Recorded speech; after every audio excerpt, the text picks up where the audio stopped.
Number 15's got some infinite sums for us. We know it's infinity because of the plus dot dot dot. So we need to decide if they're geometric and what their R value or their ratio is. So let's look at the first one. To find the R value and decide if it's geometric, we want to divide a term by the term before it. So if I do negative 2/3 divided by 1, that R would be negative 2/3. And then we double check. Is this 4/9 divided by negative 2/3? Also the same number. Multiply by the reciprocal. I get the negative 2/3 again. So my R is negative 2/3, which means that it is decreasing. So it's between that negative 1 and 1. So then we can add it up, and our formula is A, meaning the first term, over 1 minus R. So in this case, it's 1 over 1 minus 2/3. And if I do the common denominator work and do the reciprocal, I should get 3/5 for my sum right there. Let's look at the next one. 2/5 divided by 3/5 gives me 2/3.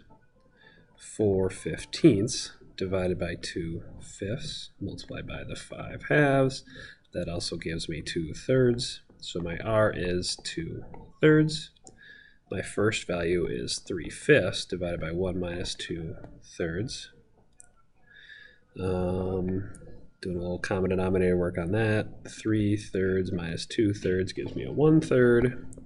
3 over 1 should give me 9/5. And then the last one looks a little daunting, but if we use our Algebra 2 work of fractional exponents, this is 7 to the 1. This is 7 to the 3/4. This is 7 to the 1/2. And this would be 7 to the 1/4.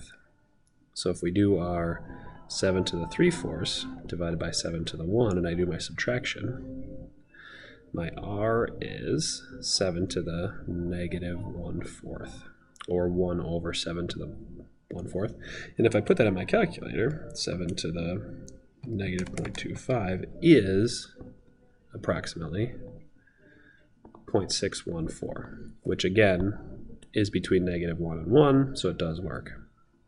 So A over 1 minus 7 to the negative 1/4, or 0.614, or whatever you want to call it.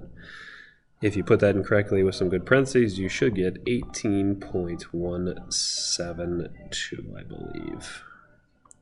It kind of makes sense because you've got 7 plus another number plus the square root of 7, which is going to be like 2 point something. I'm assuming this is like 3 point something.